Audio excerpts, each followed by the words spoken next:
9 মাহতে কুৰাণ শ্বৰীফ মুখস্থ কৰি সকলোৰে নয়নৰ মণি হৈ পৰিল ৰুহুল আমিন। أعوذ بالله من الشيطان الرجيم দৰিদ্ৰ কৃষক সন্তানে এয়া সম্ভৱ কৰি দেখুৱালে। সাধাৰণতে পবিত্ৰ কুৰাণ সম্পূৰ্ণ মুখস্থ কৰিবলৈ সময় লাগে প্ৰায় 2 বছৰৰ পৰা 3 বছৰ। কিন্তু তীক্ষ্ণ বুদ্ধি সম্পন্ন 13 বছৰীয়া ৰুহুল আমিনে মাত্ৰ 9 মাহতে সম্পূৰ্ণ কুৰাণ মুখস্থ কৰি চমক সৃষ্টি কৰিছে।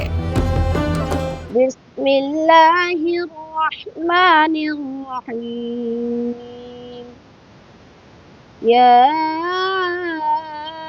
أيها الذين آمنوا استعينوا بالصبر والصلاة إن الله مع الصابرين ৰুহুল আমিনৰ এই সফলতাত বিভিন্নজনে অভিনন্দন জনোৱাৰ লগতে উৎফুল্লিত হৈ পৰিছে হাউলীবাসী।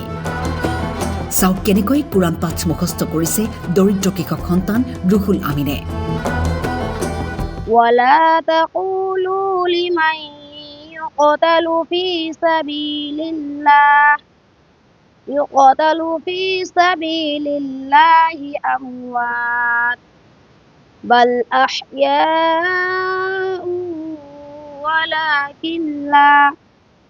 ولكن لا تشعرون ولنبلونكم بشيء من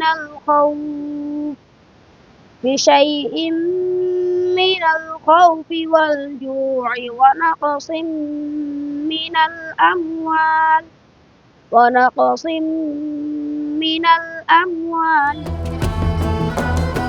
বছৰীয়া ৰুহুল আমিন হৈছে হাউলীৰ গলিয়াৰ দাৰুল কুৰআন হাফিজিয়া একাডেমীৰ ছাত্ৰ।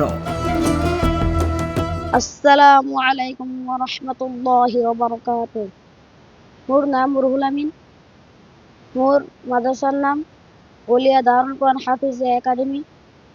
মই 9 মাহত আল্লাহৰ ৰহমতত হাফিজ ক্লিয়াৰ কৰিছোঁ।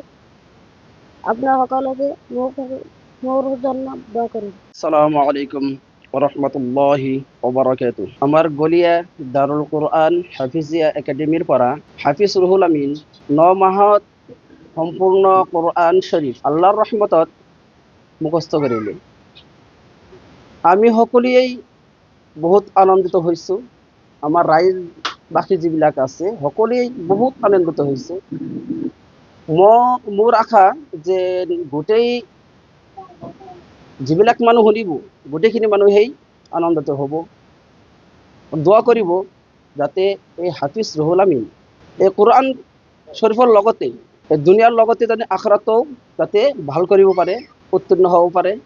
আৰু মোৰ মাদ্ৰাসাত হাফিজৰ লগতে জেনেৰেল পৰিপূৰ্ণ সম্পূৰ্ণ তাৰমানে শিক্ষা দিয়া হয়।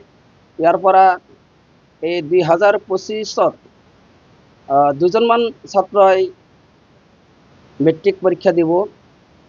আপোনালোকে দোয়া কৰিব যাতে এই 2জন ছাত্ৰও বহুত ভাল ৰিজাল্ট কৰিব বুলি মোৰ আশা আছে। আপোনালোকে দোয়া কৰিব। হাউলীৰ পৰা জাহিৰ আব্বাছৰ ৰিপৰ্ট টাইম 8।